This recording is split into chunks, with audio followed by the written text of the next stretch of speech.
سلام له خپلو همکارانو په مننې چې تر دې دمې اختریز پروګرام تاسو ته وړاندې کړ. اوس هم څو لنډ خبرونه.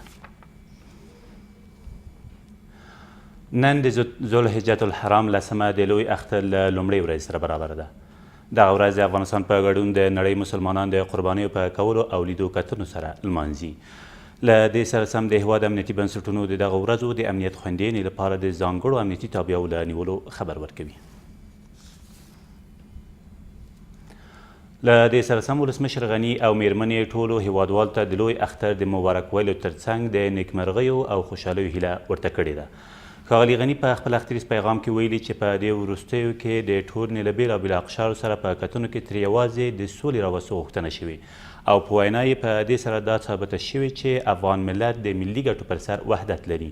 د نوموړي په باور دا ملت جنګ نه غواړي خو د سولې تږي دي او که چیرې د دولت وسلوال مخالفین دا غوښتنه بدرګه نه کړي نو مخالفت یې د ملت پر وړاندې د درېدو په معنا ده.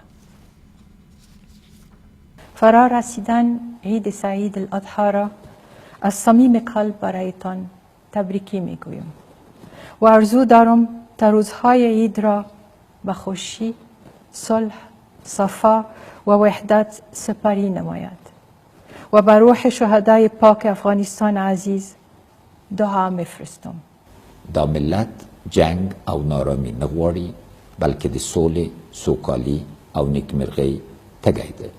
همدارنګه د افغانستان مخالفان چې په جنگ او تشدد ټینګار کوي دغه مخالفت د ملت له ارادې سره د مخالفت او دښمني په معنا دي چې دوام له دنیوي او اخروي زیان پرته بله معنا نه لري.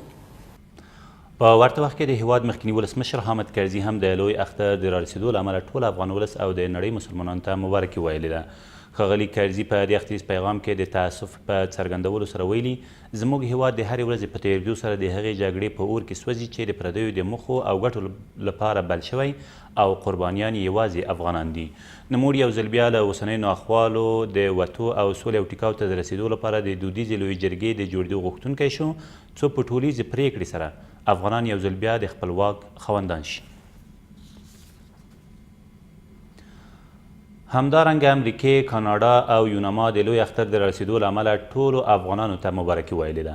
په افغانستان کې د ملګرو ملتونو د لوی مشي ځانګړی استازی او د یوناما دفتر مشر تدمیش یماماتو په یو اختریز پیغام کې هیله څرګنده کړې چې افغان ولس دغه د خوښۍ ورځې له ویرې پرته د سولې او امن په فضا کې ولمانځي.